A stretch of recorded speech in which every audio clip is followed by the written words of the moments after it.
সরকারি চাকরিজীবীদের বহু প্রতীক্ষিত নতুন পে স্কেল নিয়ে হুট করেই তৈরি হয়েছে চরম অনিশ্চয়তা। আগামী মাসের শুরুতেই যে গ্যাজেট প্রকাশের প্রাথমিক পরিকল্পনা ছিল, আইএমএফ এর আপত্তি আর অর্থনৈতিক বৈশ্বিক চাপে তা আপাতত ভেস্তে যেতে বসেছে। গতকাল সচিবালয়ে প্রধানমন্ত্রী তারেক রহমানের সভাপতিত্বে দীর্ঘ 5 ঘন্টার রুদ্ধতার বৈঠকে পুরো বিষয়টি আরো বিশদ পর্যালোচনার নির্দেশ দেওয়া হয়েছে।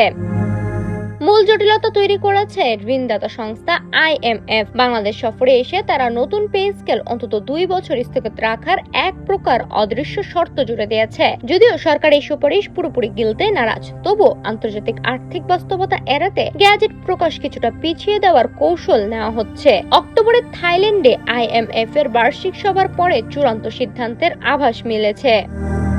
2015 সালের পর মূল্যস্ফীতির কষাঘাতে জর্জরিত কর্মচারীদের জন্য জাকির আহমেদ খানের বেতন কমিশন সর্বনিম্ন মূল বেতন 20,000 টাকা করার যে সুপারিশ করেছিল, তা বাস্তবায়নে সরকারের বাড়তি লাগবে প্রায় 1,06,000 কোটি টাকা। মধ্যপ্রাচ্যের অস্থিরতায় জ্বালানির বাজারে যে অশনি সংকেত দেখা যাচ্ছে, তাতে এই বিশাল অঙ্কের বাড়তি ব্যয় সামনে রেখে পা ফেলতে চাইছে অর্থ মন্ত্রণালয়।